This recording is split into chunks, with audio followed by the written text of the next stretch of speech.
Tirupati తిరుచానూరులో NRI కుటుంబానికి చెందిన భూమిని ఆక్రమించిన ఘటనపై ఎక్స్ వేదికగా స్పందించారు బాధితుడు గోరా రాజేంద్ర ప్రసాద్. ఏపీలో భారత రాజ్యాంగం అమల్లో ఉందా అంటూ అనుమానం వ్యక్తం చేశారు. విచారణ కోసం వచ్చిన పోలీసులు కుటుంబ సభ్యులను ఫోటోలు తీయడంపై ఆగ్రహం వ్యక్తం చేశారు. రాజ్యాంగం ప్రసాదించిన ప్రాథమిక హక్కుల ఉల్లంఘన జరుగుతోందని, కాపాడాల్సిన పోలీసులే హక్కుల్ని కాలరాస్తున్నారంటూ మండిపడ్డారు.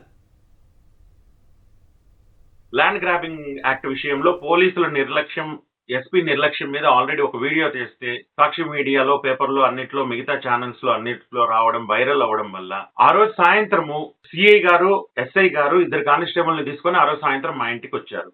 వచ్చి నోటీస్ సర్వ్ చేయడానికి వచ్చామని చెప్పారు. ఓకే, బాగుంది. భారతీయ సనాతన సాంప్రదాయం ప్రకారం శత్రువైనా సరే ఇంటికి వచ్చినప్పుడు అలిగేషన్స్ మనం ఎవరి మీద వేసామో ఆ సిఐఏ వచ్చాడు.